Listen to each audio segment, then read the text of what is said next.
All right, feels like I just left, but we're back for day 2. This is the morning scene. We're gonna do it in the water park, and we're just waiting for all crew to arrive. And energy's low in the beginning of the day.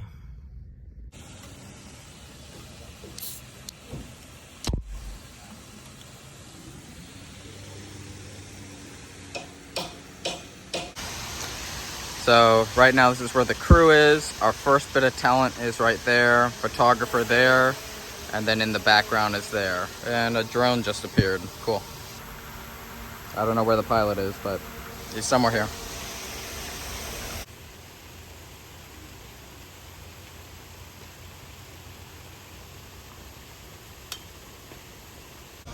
All right, this screen is garbage and my director can't see it, so I'm gonna try to put this in my pocket with a long HDMI cable and send signal to the iPad on a stand. Okay, it works. So we do have picture going to that iPad, which is so much better. And now my director isn't blind.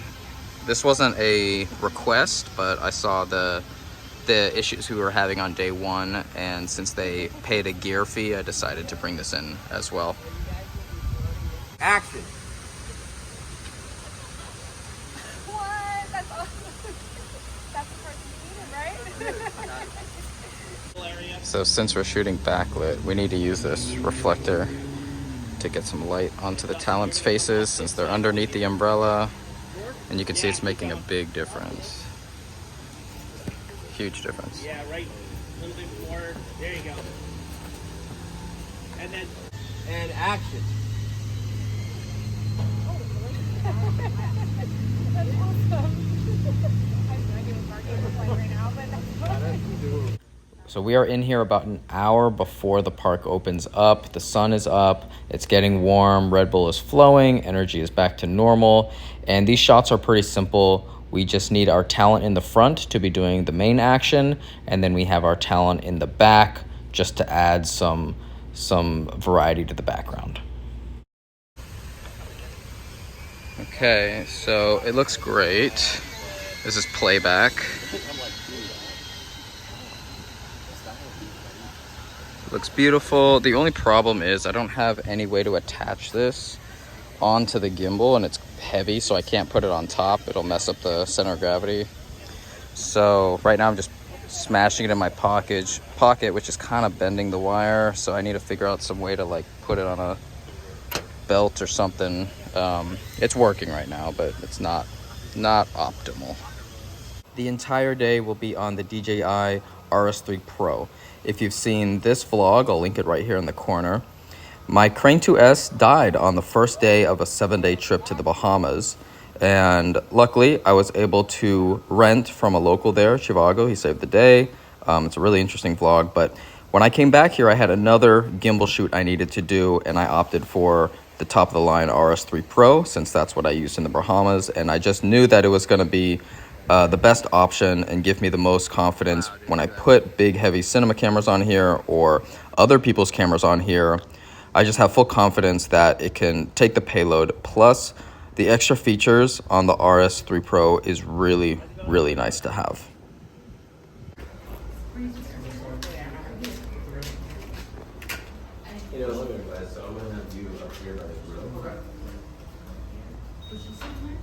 Doing your thing, utensils, stuff.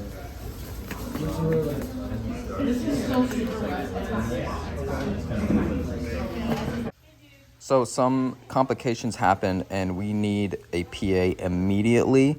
I put a casting call into my Orlando filmmakers group chat, and Sophia came within 40 minutes. So she's never worked with this client. I've never worked with her, but she came off of a recommendation, and she just started being the most enthusiastic PA I've seen in a while.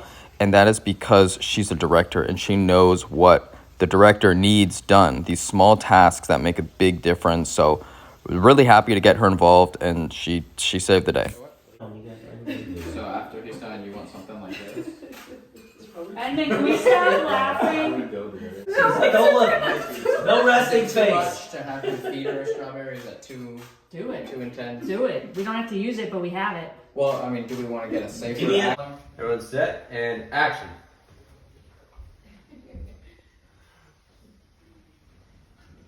In the back of each other. Cut. My dad was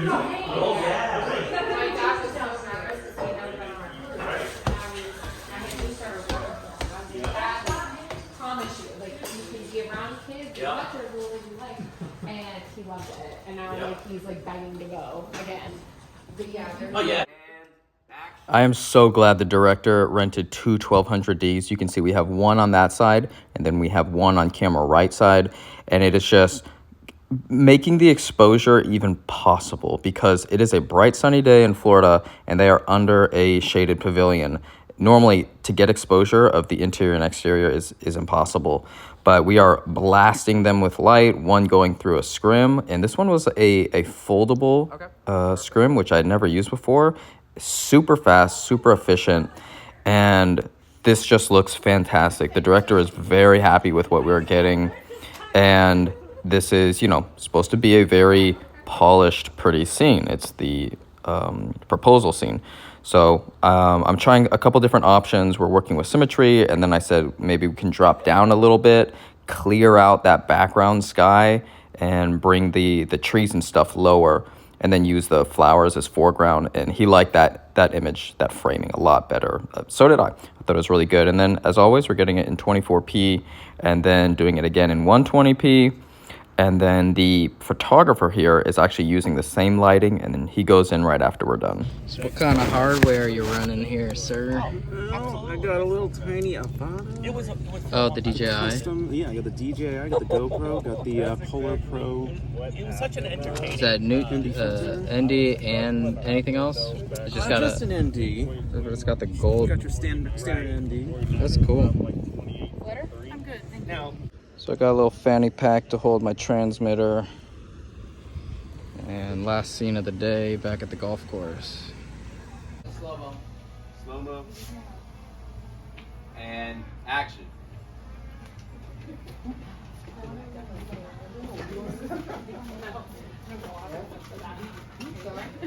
Good.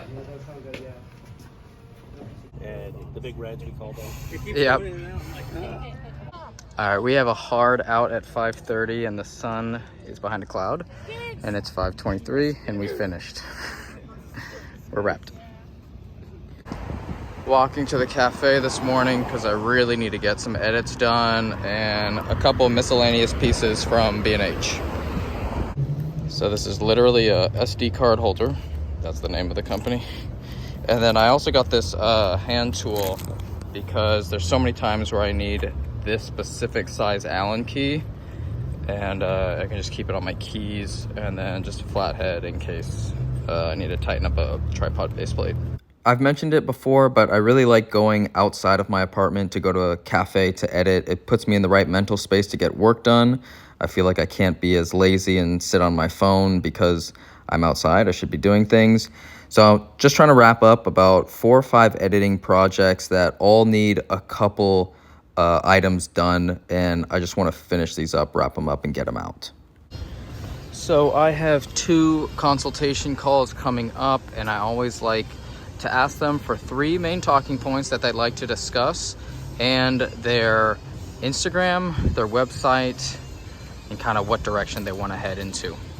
That way I can dig into their info beforehand and not take up valuable time on the call, because we only have an hour and it always seems to go really fast. In case you haven't noticed, I love talking about cameras, and these consultation calls are a really cool way for people to get information that they've been searching for, and I get compensated for my time. I always want to keep it transparent with you guys if I'm making money on something or if I'm trying different areas. So recently I've been trying to do Amazon affiliate links in my description. I'm really interested to show you guys if any money comes from that versus the AdSense on YouTube, you know, the effort of making this vlog, and then also these consultation calls. You gotta say that one more time. What happened? What do we do? I said, you answered all of my questions way earlier than I asked, so I appreciate that. So let's just top it up for the remaining time. Sounds good.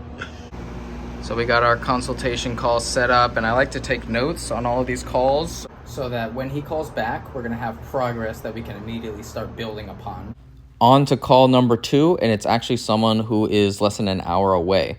One thing that I've noticed with these callers is they are all technically proficient with a camera. They make beautiful images. That is not the hurdle. The hurdle is the self-branding and making other people aware that you do what you do and you are hireable.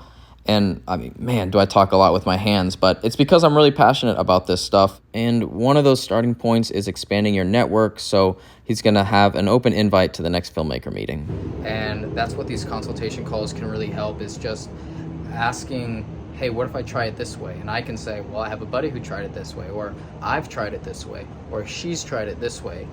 And just the more knowledge you have, the more you can be informed about life as a freelancer or being in the video industry. It really, really helps. If you'd like to book a call, hit the email in the description. We'll get you on the calendar. This week, I'd like to end with knowing how many people are employees at a job, how many are freelancers, and how many are split. That is the end of part 2 of this work week series. Third and final chapter will be out next.